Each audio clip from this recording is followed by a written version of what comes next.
Barak Yahuwah, thank you and welcome back. Today we're going to be going over section 8.3.2, which is a continuation of the section 8.3.1, which was previously released. We'll just jump right into it now. 8.3.2. Sha'ul was Yahudy, or Jewish. Sha'ul's lineage cannot be understood without recognizing that he was a Buni, which is a Benjaminite, a brother from the 12 tribes of Yasharal. This section clarifies the depth of what that meant for him. In Romans chapter 11, 1, I say then, has Yahudah rejected his people? Let it not be. For I also am Yasharalim, of the seed of Abraham, of the tribe of Benjamin. Philippians 3, 5. Circumcised the 8th day, of the race of Yasharal, of the tribe of Benjamin, a Yahudy of Yahudim, according to Torah, a Pharisee. Although Sha'ul was Yahudy, he had exceptional linguistic skills and scribal training, which are expanded in future sections. This section is crucial though, because Sha'ul's multilingual mastery explains almost everything about his mobility, his influence, and ability to operate in multiple worlds at once. Sha'ul's linguistic abilities. Sha'ul was one of the most linguistically versatile figures of the first century. His ability to move seamlessly between Abari, Aramaic, Greek, and Latin is not speculation. It is explicitly demonstrated in the writings of Masa. Sha'ul's linguistic versatility is also supported by secular historical context. This multilingual mastery skill set explains his ability to debate in synagogues, his ability to argue in Greek philosophical forums, and his ability to defend himself in Roman courts.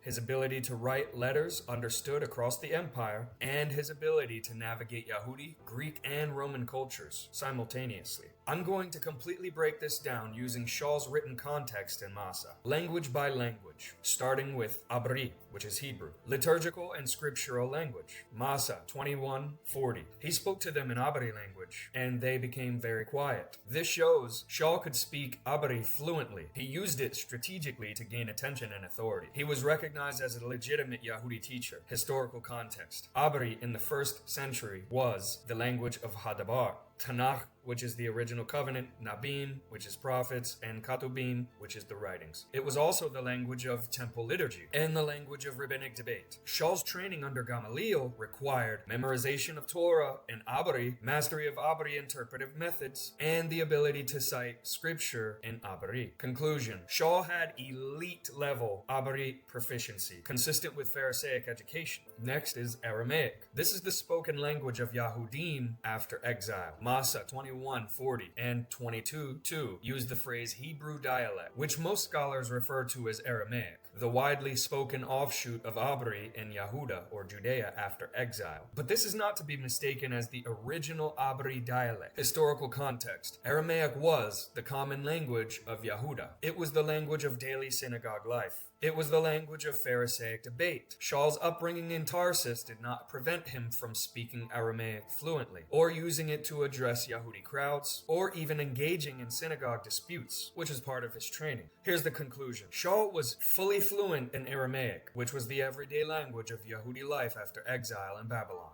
Next is Greek, philosophical, rhetorical, and administrative language. This is where Sha'ul really shined. Masa 17. This is the Athens situation. Sha'ul debates Stoic and Epicurean philosophers. Sha'ul uses Greek rhetorical forms. Sha'ul quotes Greek poets. In Masa chapter 17, verse 28, Sha'ul says this: For in him we live and move and are, as also some of your own poets have said, for we are also his offspring. Now, when you look at this for the first time, or you're reading through, you can't actually point this out and say, well, why is he quoting pagan poets? And most of us wouldn't even realize that he was in Athens. You know, Sha'ul's ministry work happened in Athens. It happened in Syria. It happened in Asia Minor. It happened to be all over the place wherever he would travel. Sha'ul was currently in Athens in this circumstance. So in order to really understand what the context about Sha'ul is actually saying, you have to understand the historical evidence to figure out what is going on in the circumstance. The circumstance, again, is that he was in Athens, which is a Roman-occupied territory because Rome took over power in Greece when they conquered it. So Rome conquered Greece. So all of these areas in Greece had become Roman-occupied territories. And the important thing to understand line is that everything that Greece had, from their architecture to their structuring of their educational system and their culture in itself and their mighty ones whom they worshipped, all of these things were syncretized and absorbed into the Roman culture. So here, when Sha'ul says in Massa chapter 17 verse 28, you can clearly see that he is quoting poets,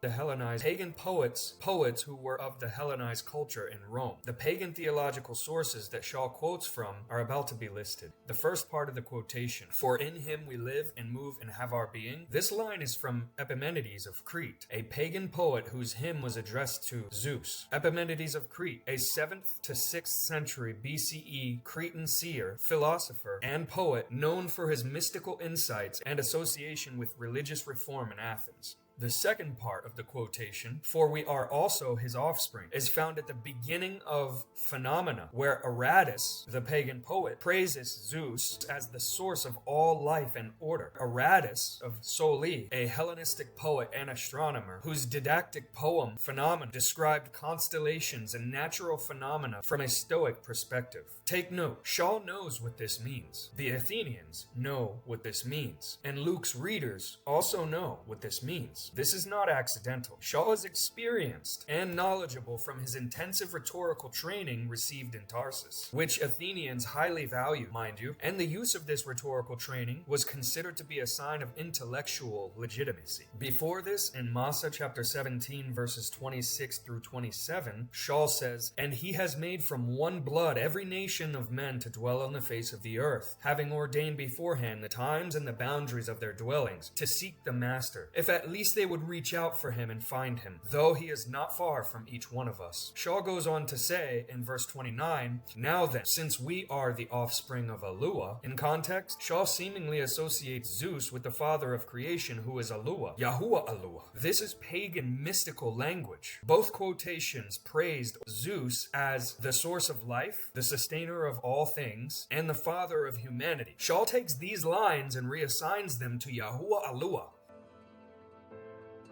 Moving on. Massa 21:37. Sha'ul said to the commander, "Do you speak Greek?" This shows Sha'ul expected the Roman commander to know Greek, and Sha'ul himself spoke Greek fluently. Here's the historical context. Tarsus was a major Greek-speaking city, a center of Stoic philosophy, and known for its rhetorical schools. Again, citing Strabo, Geography 14:5-13. Greek was the lingua franca, or common language of the Eastern Roman Empire. All Sha'ul's letters, Romans, Corinthians, Galatians, Ephesians, Philippians, are all written in high-level Koine Greek. Koine Greek is common Greek, using diatribe, chiasm, synkrisis, and prosopopoeia, speaking as if you're someone else. These are techniques that were taught in Greek rhetorical academies. Here's the conclusion. Sha'ul was not just fluent in Greek. He was rhetorically trained, capable of debating philosophers on their own terms. And lastly, Latin, the legal and administrative vocabulary. Massa 26-28. Sha'ul interacts with Roman governors, uses legal terminology, he understands Roman judicial procedures, and he appeals to Caesar using the correct formula. Latin was the language of Roman law, not everyday speech. Here's the historical context. As a Roman citizen, Sha'ul would have known Latin legal terms, Latin administrative vocabulary, and the structure of Roman courts. He did not need to be fully fluent in Latin conversation. Most Roman officials in the East spoke Greek, but he clearly understood Latin legal rights, Latin judicial procedures, and Latin administrative commands. Here's the conclusion. Sha'ul had functional legal Latin, enough to navigate Roman courts with precision and ease. Sha'ul was a multilingual master whose fluency in Abri, Greek, Aramaic, and Latin enabled him to operate across Yahudy, Greek, and Roman worlds. He spoke Abri and Aramaic fluently,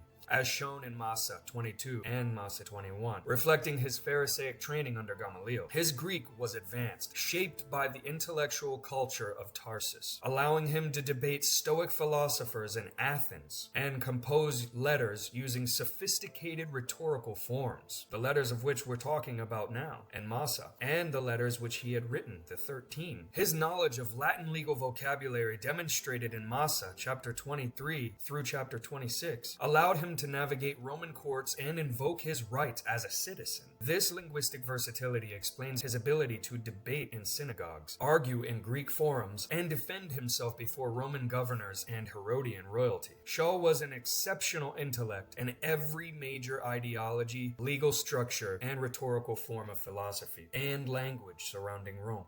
That's it for section 8.3.2. Stay tuned for section 8.3.3. It will be released shortly. Shalom.